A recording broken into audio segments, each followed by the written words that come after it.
What's going on, seventh grade? We're going to continue on with chapter 15, section 2 today. Section 1 yesterday, so please make sure to turn in any of the homework assignment and also to study for your vocabulary quiz, which you'll have next week. Just going to continue on with the Civil War here. I'm going to go through the notes. You'll have an assignment posted, which will be a homework worksheet. There will be a worksheet with this. Again, I'm going to post the worksheet. I'll post the answers. Fill it in, look at it, memorize it, know that you understand it. Your homework will eventually be this. All right. There are one, two, three checkpoints plus one and two that you'll submit back to me. Everything will be due by tomorrow by midnight. So please make sure you get sections one and two in by then. We're just going to continue on. Shouldn't be long. All right. What we're going to focus on today is obviously getting into the war itself. And the Civil War is an incredibly deadly war. A lot of the reasons is because of technology. Okay. Technology had gotten very, very, very advanced in the Civil War. And unfortunately, the generals who fought in it, they really didn't realize that. All right. The rifles were better. The cannons were better. The range, the accuracy were better. They could reload faster. But people were still fighting like it was the Civil War, marching on the battlefields and taking on your enemy while they're right in front of you. If you remember, it was called volley firing in the American Revolution. And they're still doing that here. But cannons were better, rifles were better, bullets were not round musket balls anymore. They had pointed tips to them, which would shoot faster, shoot quicker, and shoot more accurate. And again, we'll dive into that more once you see it in the pictures. The Navy advanced.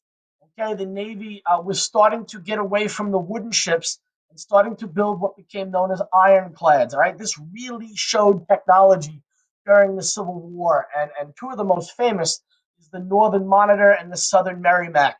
All right, they're going to fight in this massive battle in the Mississippi River where neither side really wins the naval battle, but the era of wooden ships kind of does go away. All right. Again, Kentucky long rifle, much more accurate, much more deadly. Even this pistol here, all right, this could be used by the officers, would have 6 to 8 to 10 bullets in here that can be replaced quickly. But yet people still fought in old school methods. Here you had revolutionary musket balls.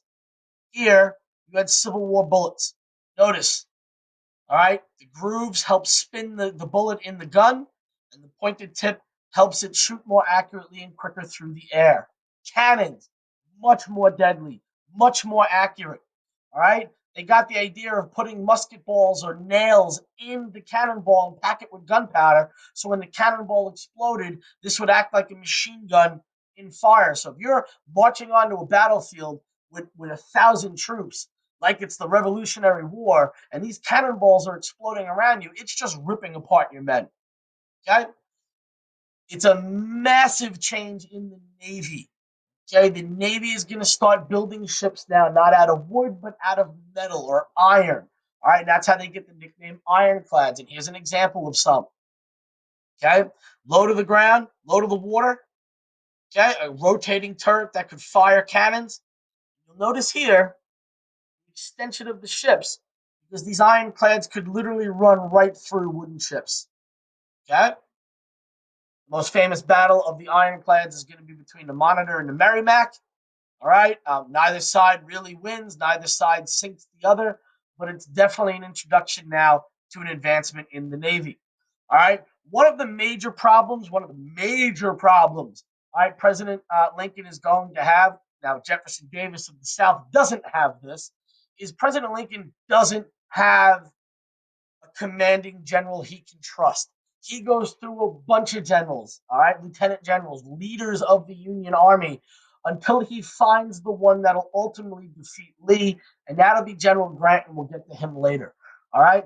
But General McClellan, very cautious, all right? We'll talk about General Burnside, General Meade, all right? These are all generals who I'm sure were very good leaders, but they couldn't match this guy right here, General Lee.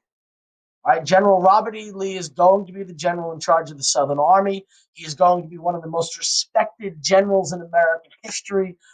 He's actually going to be offered, I put this in the notes yesterday, to lead the American Army, but he's from Virginia. Okay? And he would not raise an army against his own state, so he will side with the South.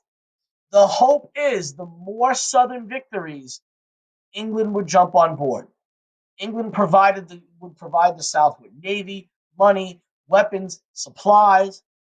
Okay, thankfully, obviously, that does not happen. Okay, again, most of the battles take place in the South. All of the red marks here, okay, or where the battles took place, 95% of them are in the South. A couple in the North, specifically Gettysburg, which we will talk about more section 4-ish, 5-ish, around there. General McClellan, one of the commanders of the North. General Lee, the only commander of the South.